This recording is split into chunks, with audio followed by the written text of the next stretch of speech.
out of all the prospects LSU has committed so far in this class, I don't know about you, but this might be my favorite. Oh, I like it. He tests well, he measured well, and then he went out to camp and looked the part of the best cornerback at camp, regardless of age.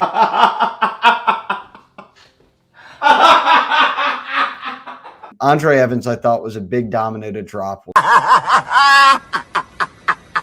Boy, them Georgia Bulldogs done it again. The Georgia Bulldogs done flipped a commit from LSU 4-star cornerback / wide receiver Ondre Evans. Now, before we dive into everything, I'm going to go ahead and give y'all the biggest warning. If you're here for only the film session, then go ahead and skip throughout this video. Just go ahead and skip through until you see him on a high school field doing stuff, because y'all know me, man. If y'all have been supporting the channel, if y'all been watching the channel, keeping up with it, when I do these film sessions, I do a deep dive into everything. And with this guy being a flip, we got to do an even deeper dive, because I want to find out, well, really relay to y'all exactly why he flipped from LSU to Georgia. Like, what was the recruiting process like? Who was in on it? I mean, of course, Fran Brown. We're going to talk, like, he even explains like how the process went, how he was committed to LSU and thought he was fully going to LSU. Fran Brown hit him up, and then the rest is history. We're going to dive into all of that. We got to dive into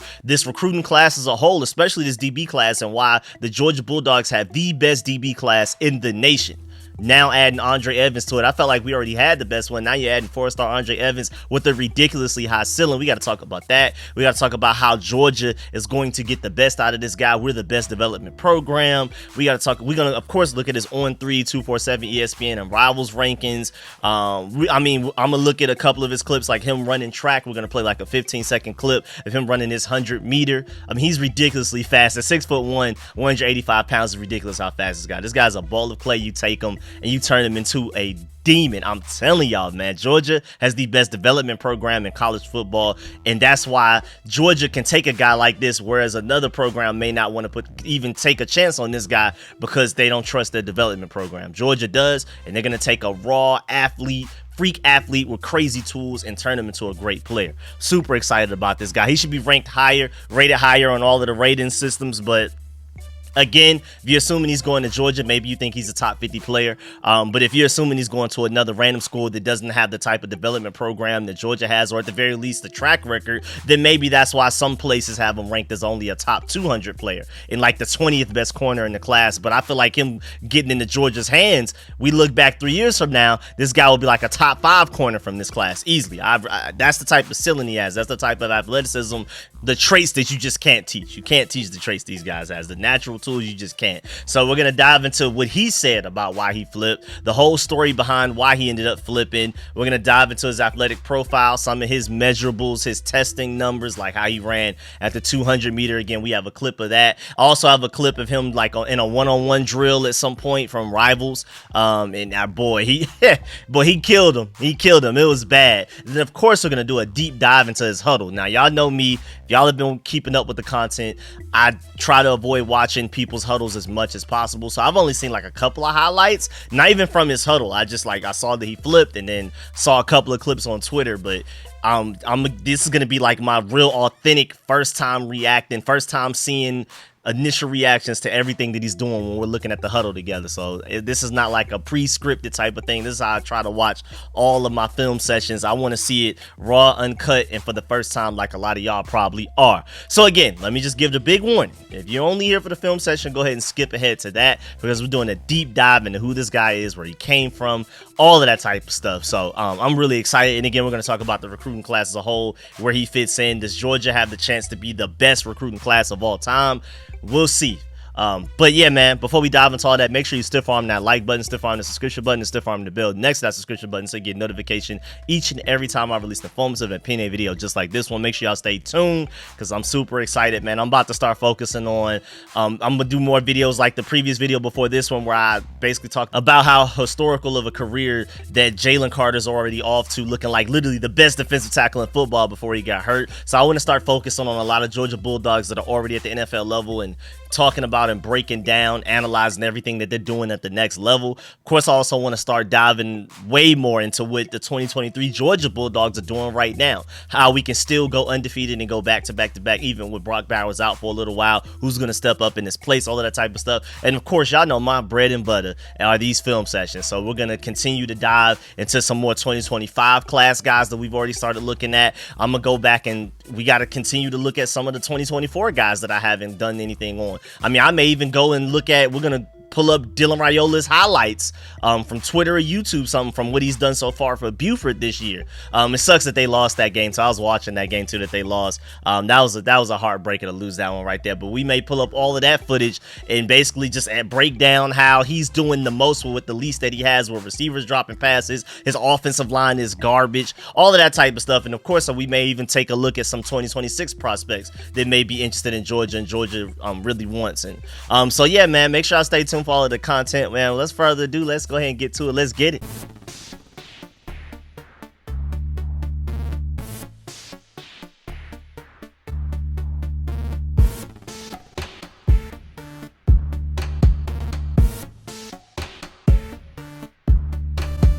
Let's take that meeting. I wanted to go play right then. All right, so you have Ondre Evans out of Nashville, Tennessee, 6'1", 185 pounds. Probably only going to get bigger by the time he gets here. And then once he gets into the Georgia weight room program and all that type of stuff, probably only going to get bigger from there as well. So with him being so long and so athletic and stuff like that, so big, it just, I mean, probably gonna end up being 190, maybe even 195 at corner. Is crazy. He's probably gonna be a strong contributor against the run. You know, Georgia wants their receivers to block and their corners to contribute against the run game, to be able to make a stop in the run game as well. Georgia does not play about that. You're not gonna come here as a receiver and only run routes and catch passes, and as a corner you're not only gonna cover people. We expect you to be a well-rounded individual that's gonna be a fully polished product by the time you get to the NFL. Now, looking at everything here, of course, this guy on 3 has him as the 162nd best player, 20th cornerback, 3rd player out of Tennessee. Then you can see it on the screen. 247 has him rated the highest, 106th best player, 10th corner, #1 player out of Tennessee. If you're looking at the industry ranking at the top, they basically have him as the #1 player in Tennessee, the 17th best corner, 135th best player in the nation. Like I already said in the intro, well, technically before the intro, I feel like this rating is kind of based on the fact that they didn't exactly know where he was gonna go. I know the Georgia bump is a real thing. First of all, there's an element of, on one side, that, oh, okay, if Georgia likes this guy that much, maybe we're wrong somewhere. Maybe we need to go look back at, you know, some of the stuff we've seen on him, look at his profile, look at some of the highlights and huddle stuff, and maybe we missed something. We maybe need to boost him just because Georgia's that in on him, and Georgia's the top program in college football right now, back-to-back #1 recruiting class. They must know something that we don't. So Georgia wanting him already makes On 3, 247, all these guys kind of question themselves anyway.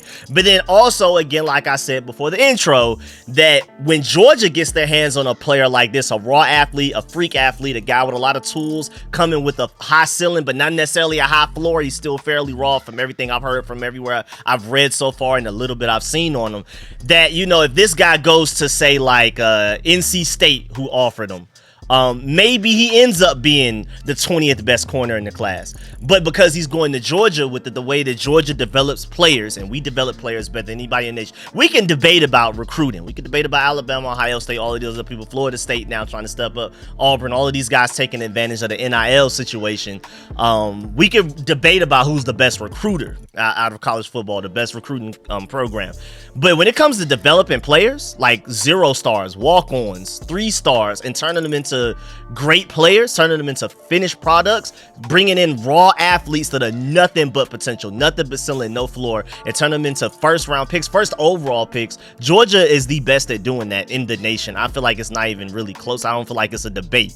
So him going to NC State, yeah, maybe he ends up being the 20th best cornerback from this class when we look back 3 years from now. But going to Georgia is an entirely different story. With the way that we develop guys, especially on the defensive side of the ball, especially in the secondary, I can easily see him being a top 5 corner when we look back 3 years from now. Like, by the time it's 2027, we're going to look back at this 2024 class and be like, hey man, 247 and On 3 missed something there, but it may not be that they missed something. He's a very raw guy from all accounts, from everything that I'm seeing, reading, looking at, and everything. And it's just up to Georgia to develop him into one of those top players. So I can't be mad at these ratings. If we're talking about athleticism, we're talking about potential and ceiling, he's easily a top 5 corner in this class. But when you're also trying to take into account where he can land, whether or not he develops, if he takes in the coaching well enough to develop with all of those raw tools and things like that, with that low floor, I can see why a lot of these, recruiting sites that, they rank these guys have him lower than he should be. We're talking talent. He's easily by far a top 100 player in this class. I would say even probably top 50. We're talking about just pure athletic build, traits that you can't teach, tools, speed, length, strength, size, all of that type of stuff. He's a top 50 player in this class easily. But, again, you can't really look at these recruiting rankings and just treat it as gospel as well. Like, I mean, usually you just got to follow the offers. If Georgia wants him, Georgia, we can stop there. If Georgia wants him, he has to be at least a very talented player and should be eventually a great player. But also the fact that LSU wants him. He was committed to LSU. LSU was dying to get this guy. They're hurt that they lost this guy. They're definitely more hurt about losing Ondre Evans than we are about losing like a Nakar or something. They're hurt about this. Alabama really wanted him. They offered him and tried to get him and all of that type of stuff. Tennessee wanted him. And Michigan wanted him. Arguably the number 2 best program in the nation right now as far as who has the best chance of winning the championship. If all of these top programs wants this player, forget him being ranked 233rd by Rivals.com. Just know that all of these top programs, all of them want him. He must be a great player. At the very least, a great ball of clay that you can mold into a great player. So again, ignore these ratings. This guy is the truth. I'm telling y'all that now. Before we even dive into the huddle, this guy's the truth, man. And now he joins the Georgia Bulldogs as the 3rd cornerback in this 2024 recruiting cycle. We have the number 1 corner in Ellis Robinson, the best corner. You can argue Ellis Robinson is the best corner to come out of high school maybe the last 3, 4, 5 years. He's that talented. He's that great. The ceiling, the floor, everything is ridiculous. ESPN literally has him rated as the best player in the nation. And a lot of other people have that boy Jeremiah Smith, who's committed to Ohio State with good reason. Again, wide receiver in Ohio State, they got it. Just like how Georgia got it with tight ends and defensive line. You can argue even linebacker now. We're working on it with running back. We're working on it with offensive line. We've done really well with offensive line and stuff like that. We're trying to get there with quarterback as well. Ohio State got it with wide receiver. Yeah, it just is what it is until Buddy leaves to go get another job. But Jeremiah Smith, who a lot of people see is literally the best receiver to come out of high school since Julio Jones. Like the only player you can compare to Julio Jones since coming out of high school. He's that talented, that great. Ellis Robinson Jr. shut him down in a camp. I think he got like 1 or 2 catches on him, but for the most part, like out of 10 plays, you could say like Ellis Robinson won like 6 or 7.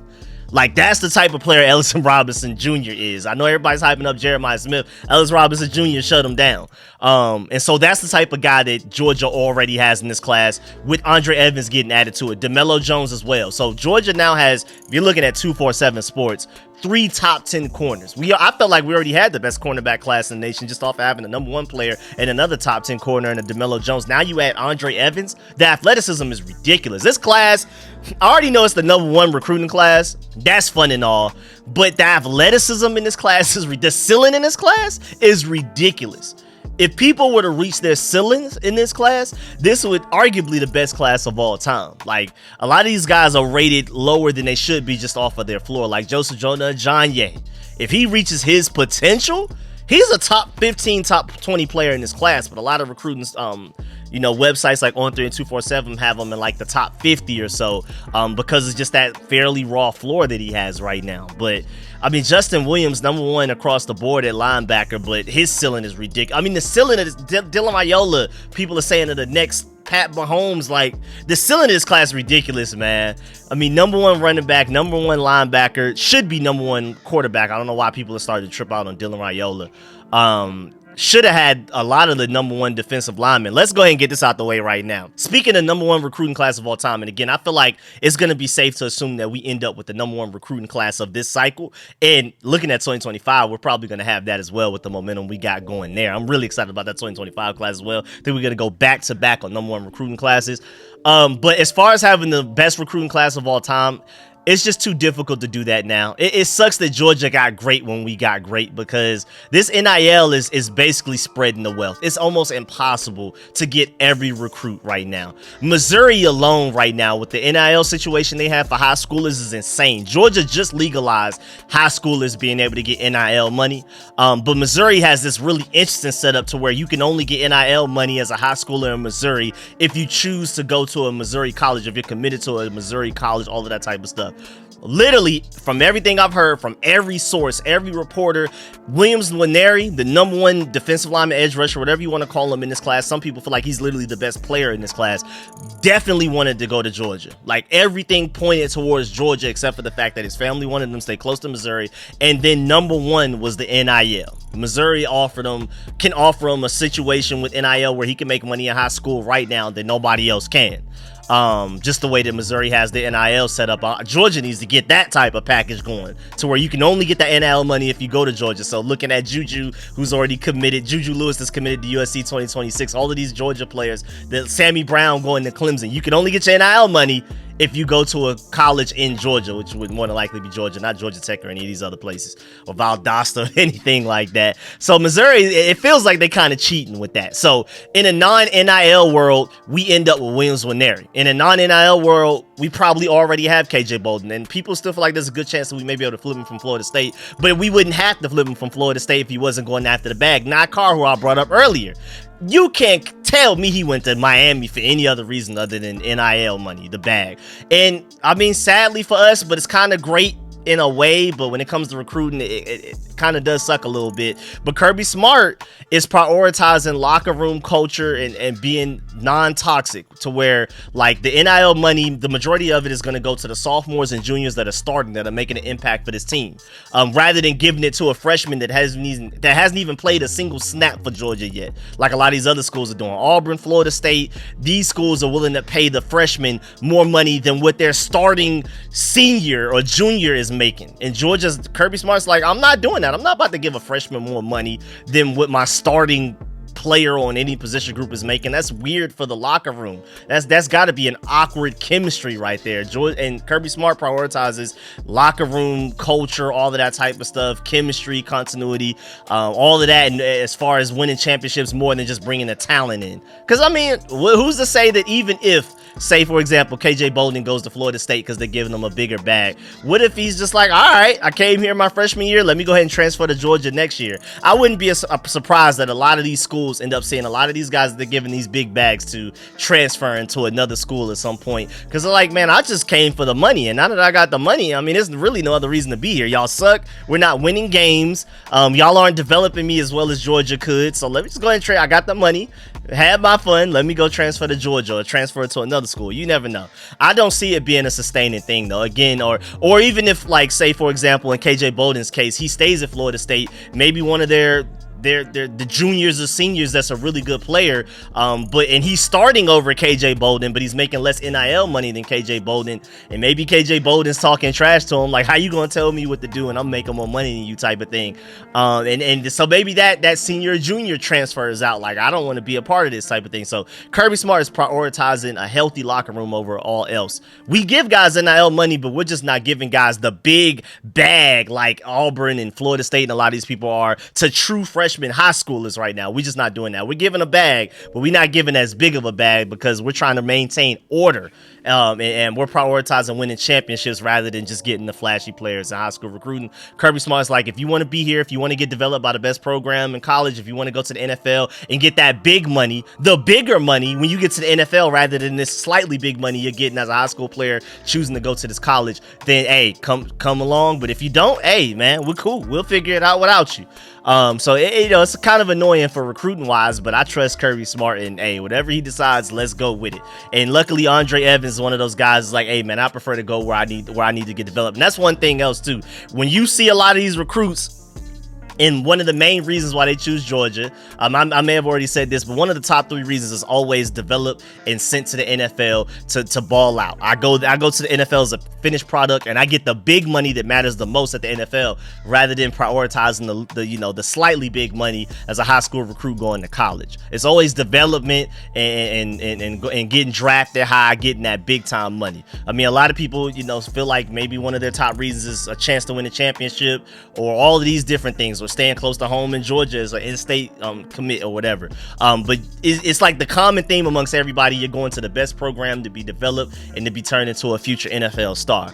But yeah, just to get back to my point about, we should have had the best recruiting class of all time. This should have been better than Texas A&M a couple of years ago, Alabama last year. This had easily had the potential to be the best ever in recruiting history.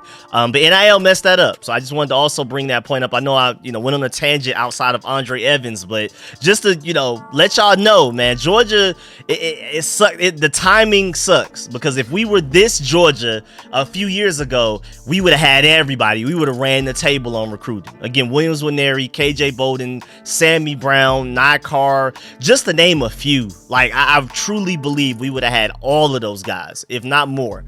We're still figuring out what's going on with LJ McCray. If it weren't for NIL, I know a lot of people that are non-Georgia fans are acting like NIL, if anything, is helping Georgia. No, if anything, is making it harder.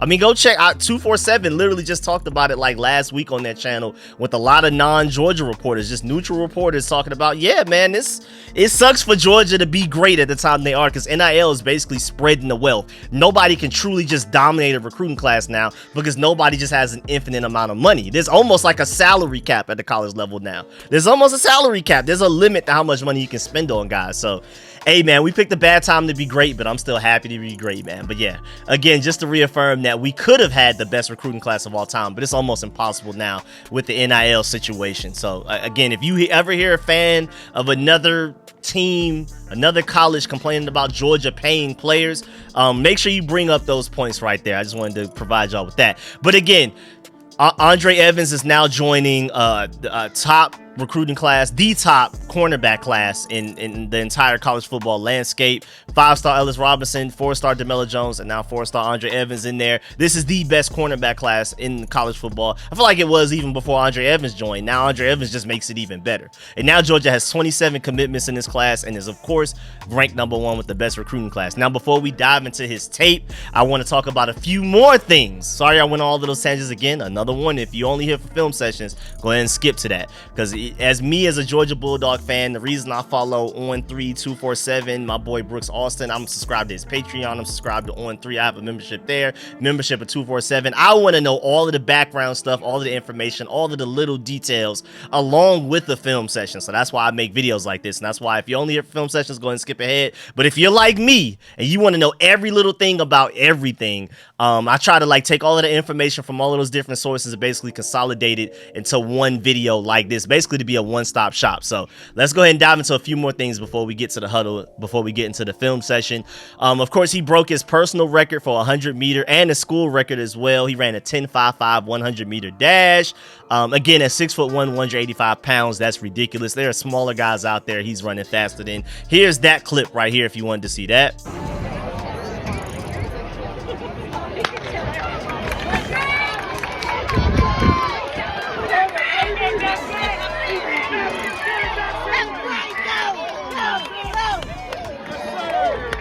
And then look at this clip of this one-on-one drill he's doing somewhere versus some receiver named Peter Baxton Jr., my fault. I don't exactly know who that guy is, but boy, he locked them up. I mean, yeah, you're going to see the clip, but the way that he sticks with them every step of the way, even with the double moves, he's right there with them. The athleticism, the speed, the agility, the footwork, the everything is beautiful. Then to have the IQ, to notice that when the receiver starts going for the ball, he's like, oh, okay, let me go ahead and get my head turned around to make a play.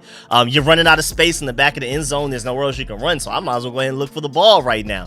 And then to have the ball skills to make that catch. That's why you love X receivers as your corner, or double double player, a two-way player that can play receiver and corner. Because most corners are corners or DBs or whatever because they couldn't catch. They wanted to be a receiver, figured out they couldn't catch, might as well go play DB. Ondre Evans is a guy that can play receiver or DB. You never know. Maybe he gets to Georgia and it's like a McCole Hardman situation. He ends up becoming a receiver even though we thought he would be a DB when we recruited him. But he's that great of a catcher. He's that great of a receiver. He's just, people are projecting him to be a better corner. It's not like he has to play corner because he can't catch. He can catch. He just prefers to play corner according to how Georgia wants to develop him. So you see the hands that he goes up with and catches the interception so beautifully like it's nothing. Those type of ball skills, those type of tools, that athleticism, a lot of traits that you just simply can't teach a guy to have. You have it or you don't.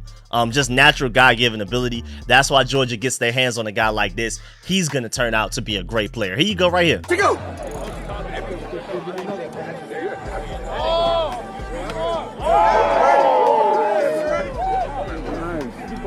Yeah, but I'm telling you, he's a different type of guy, man. But moving on.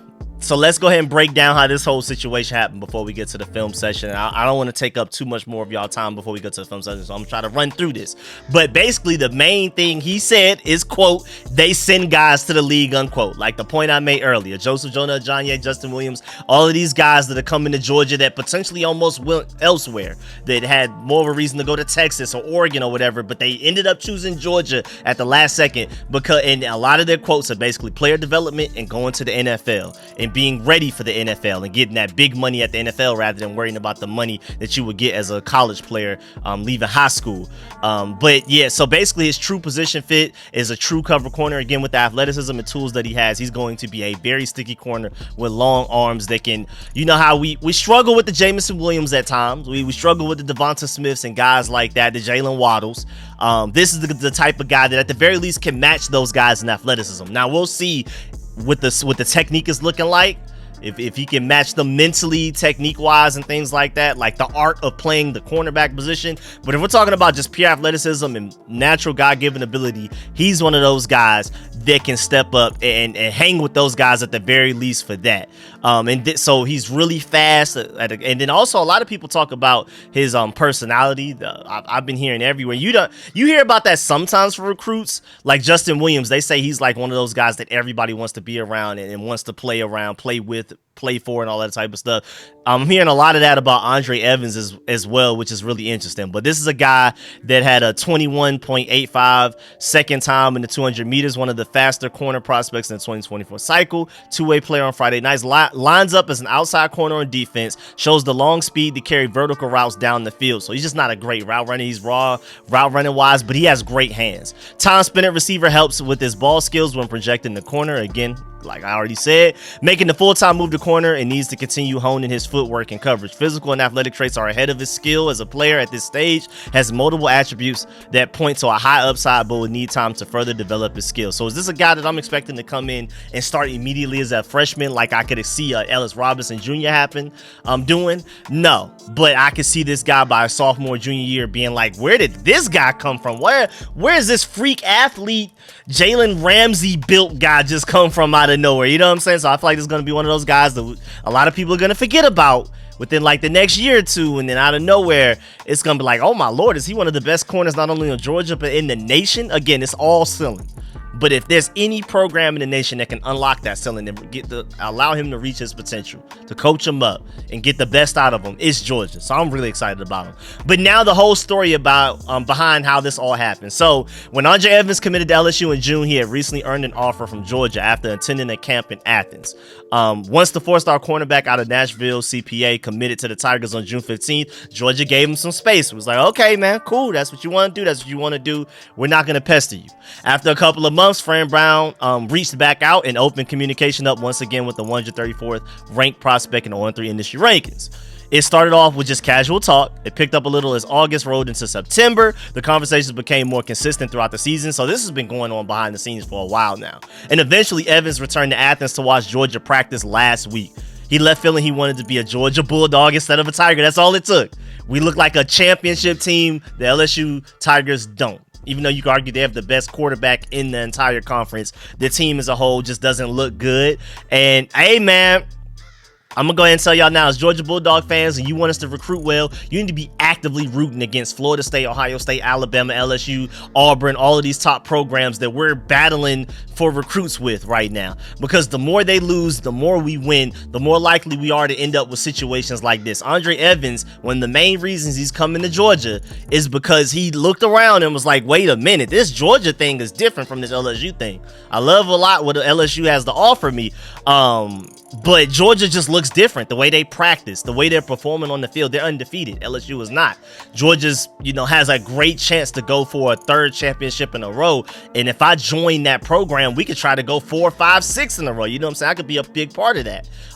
So it's just different when we're going out there winning. I mean, you can offer people all that type of money and stuff, but at the end of the day, kids do want to win.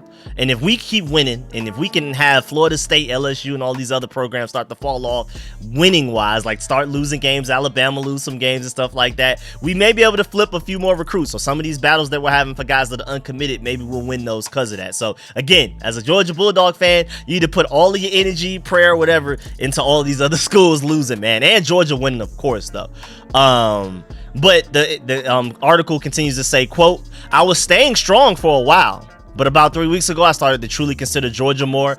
Guess what happened about 3 weeks, a month ago? LSU started losing games. Quote, it started weighing on my mind. I started to think about it, and after watching practice, I really saw something different. Seeing Georgia practice now, the team competes, made an impact on me, how the coaches coach, and just getting the feel for how it goes there. I felt really good about Georgia. That visit showed me what Georgia's about, unquote. And I don't even believe he's visited Georgia a lot. Like, you have KJ Bolden, who's visited Georgia like double-digit times. This guy may have visited like 3 or something times. I could be wrong, but I don't remember hearing Ondre Evans just coming to Georgia a lot.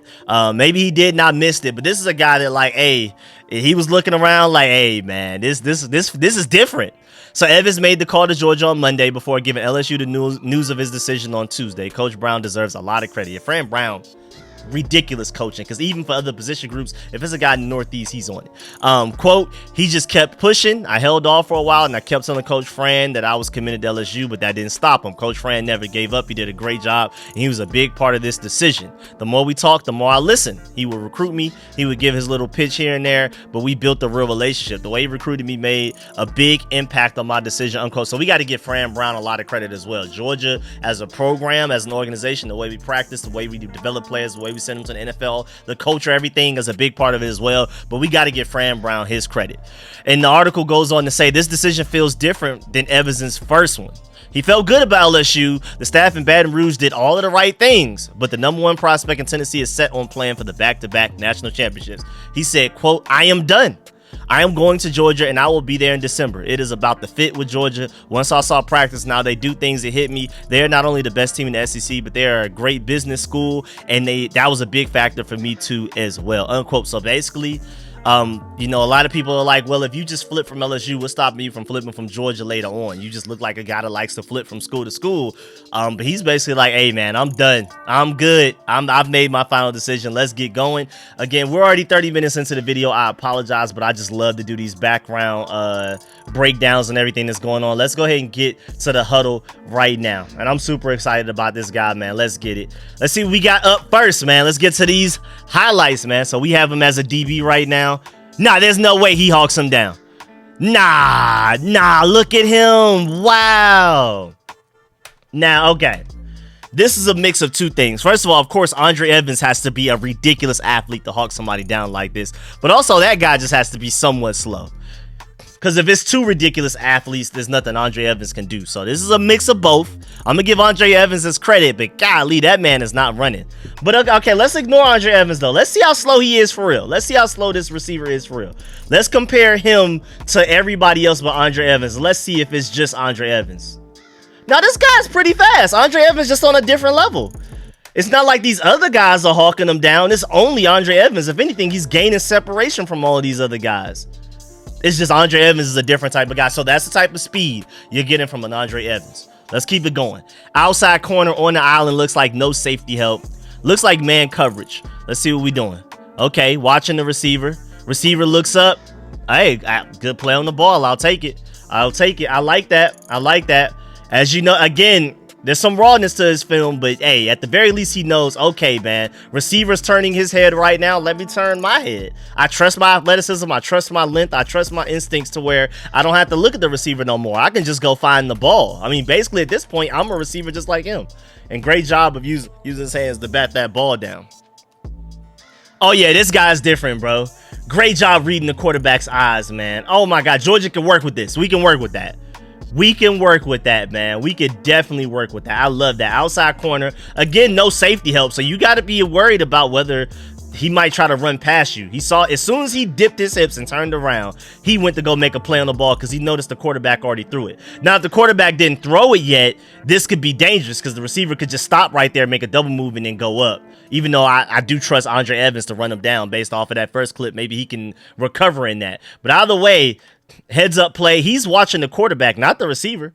He's noticed he's looking at the receiver right there, start to slightly turn around. He looks up, sees the quarterback starting to throw the ball, and he's like, okay, well, the ball is gone. It's not like he can make a double move and just run away from the ball, and then the ball is going to heat seek to him. So at this point, the ball's out of the quarterback's hands. I'm now a receiver. Let me go get the ball like I normally would as a receiver. In good hands there to make the catch, and then to outrun everybody. Poor, I don't know who that was trying to track him down. We got him as the outside corner again. It looks like no safety help again. Like, if when in doubt, the safety's over here. You're on the island, my boy. See what's going on. Another underneath throw and good tackle. Good job using your arms. Not as low as I would like you to be, but it was still pretty straight. All right, we have him as the outside receiver right now. The all the way outside receiver. Good job using your leverage.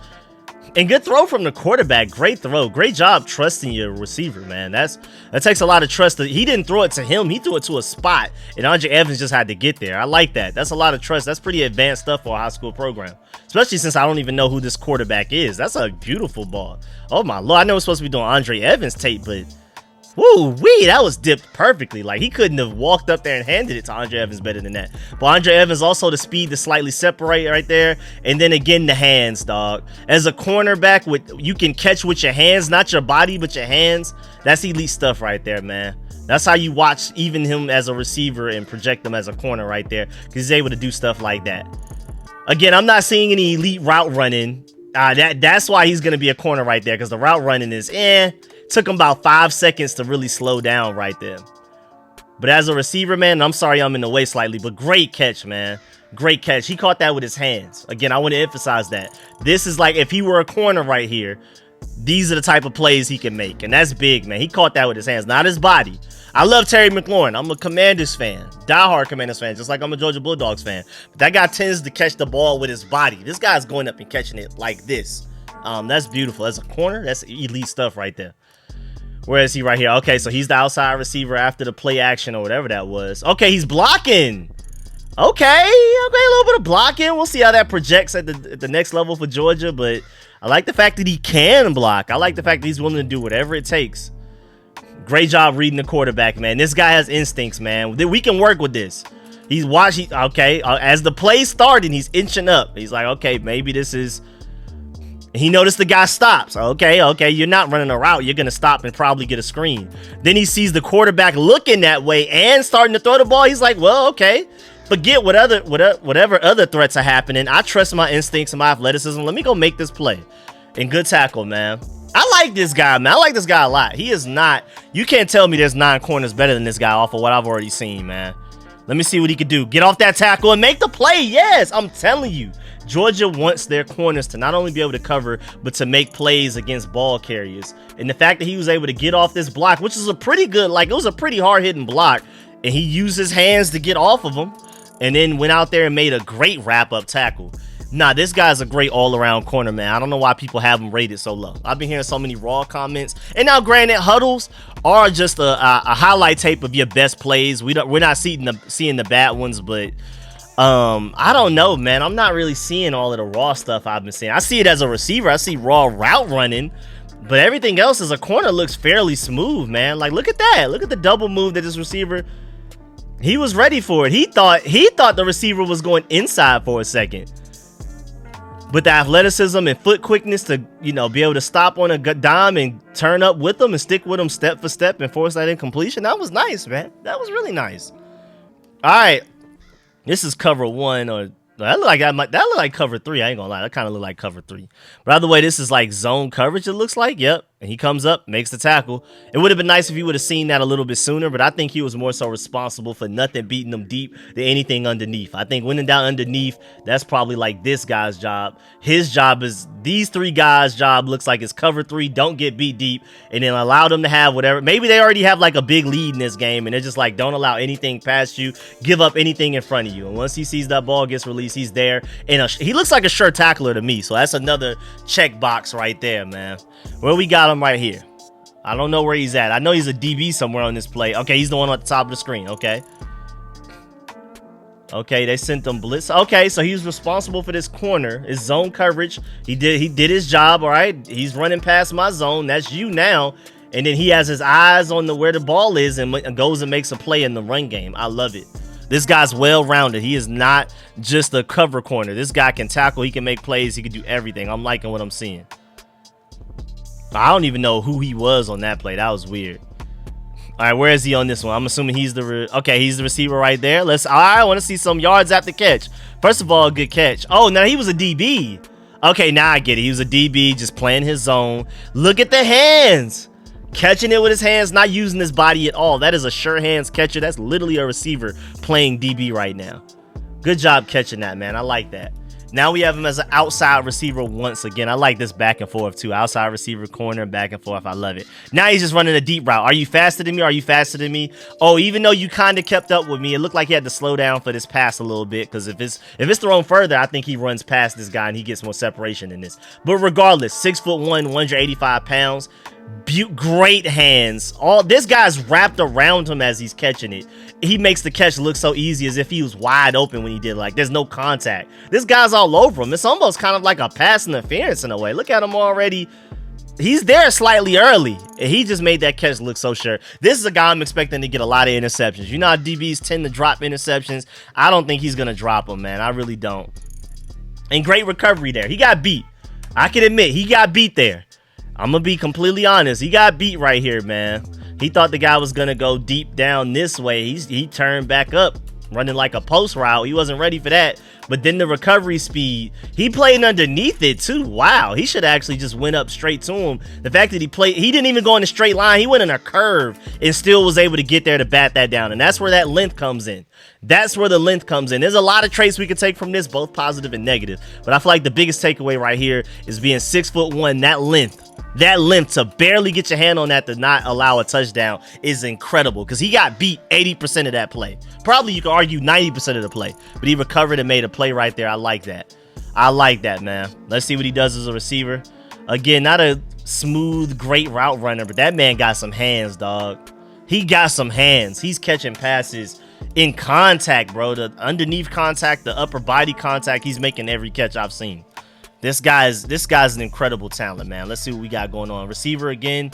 No advanced route running, just run down the field. Underthrown ball. He has the ability to track the ball down and come back for it. Yes, sir, man. This guy has made some incredible catches. If this guy's a receiver prospect, I would be very impressed with his hands. But as a DB, I'm especially impressed with his hands. And we're even seeing some blocking plays from this guy. Wow, so just in case if you want him as a receiver, he can block a guy all the way to the sideline, basically taking him to the tunnel with him. Okay, design touches, let's go. I like it. Okay, athlete, you got an athlete on your team. Get him the ball behind the line of scrimmage and let him make a play. Wait, did he just pancake somebody and then go block somebody else? Oh my God, no, this guy is just an athlete. Two-way, get off me on the ground, and then I'm gonna go block this guy. I ain't gonna lie, man, this guy got some two-man potential. I was looking at him as a pure DB, but with that level of blocking, hey, man, you might want to get him on offense. Georgia needs him right now, because one complaint I have had about some of our receivers so far this season, this 2023 season, is that our receivers have not blocked corners well, not blocked DBs well. This guy's blocking very well. He just blocked 2 people again on this play. He's the reason these plays are happening, man. But yes, sir, man. Yeah, so that looks like that's the end of this video. I appreciate y'all for sticking through it.